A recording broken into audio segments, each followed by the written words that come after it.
Ku soo dhawaada saaxiibayaal shabakada Sirdoon Media.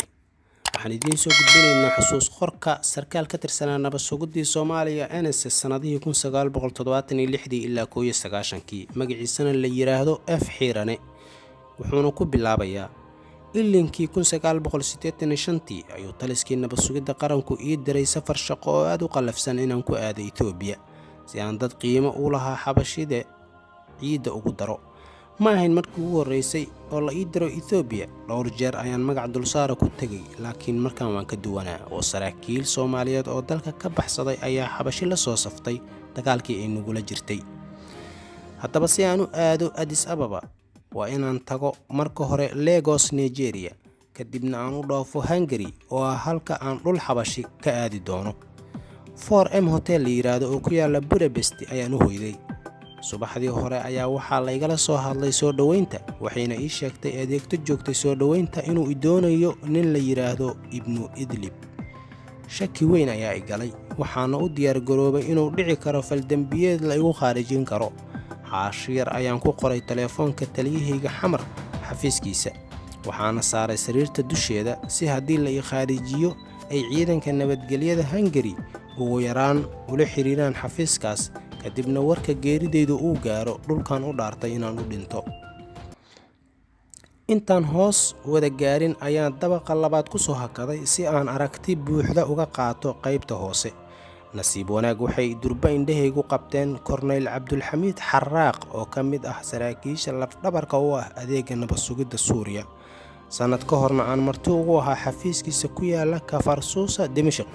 salaan aan magac la isugu yeerin kadib ayuu yiri, waa aniga Ibnu Idlib. xabad sigaara intuu shitay anigana mid igu maamuusay. waxaana u gartay aan dibadda uga baxno hoteelka. waxaan ku iri aan mar kaliya qolka dib ugu noqdo. bannaanka ayaan kugu sugayaa ayuu ii raaciyey. xaashidii aan ku qoray nambarka taliyahayga ayaan soo jeexjeexay si ayna qolyaha nadaafadda u arkin oo aan qabo badankood inay yihiin indho dowladeed. kadibna si degdega ayaan u soo degay. waxaan tagnay safaaradda Suuriya, waxaana isku aragnay rag dhowr ah oo aan Shaam isku shaqo barannay. waxaa durba la ii dhiibay liis ay ku qoran yihiin dhowr nin oo ka mid ah laanta nabad sugidda Soomaaliya.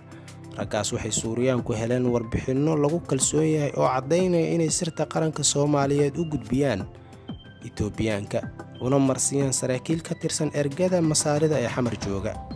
waxaan fadhigaas kaligay gaaray go'aan inaan Xamar ku noqdo, iskana iloobo Itoobiya iyo dhoofkeeda. waxaan galabkiiba aaday shirkaddii aan la socday, waxaana codsaday in hore la iigu soo dhigo safarkayga. $120 ayaa la iga qaaday. maalin kadibna waan soo noqday.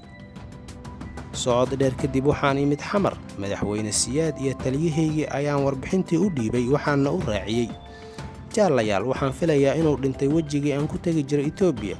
si wanaagsan ayaa loo aqbalay, inkastoo labada oday xoog u caroodeen, sigaarna iska daba shiteen. maalin kadib waxaa xabsiga loo taxaabay saraakiishii laga soo warsheekooday kadib markii la xaqiijiyey warkii ay Suuriyaan ku soo tabiyeen.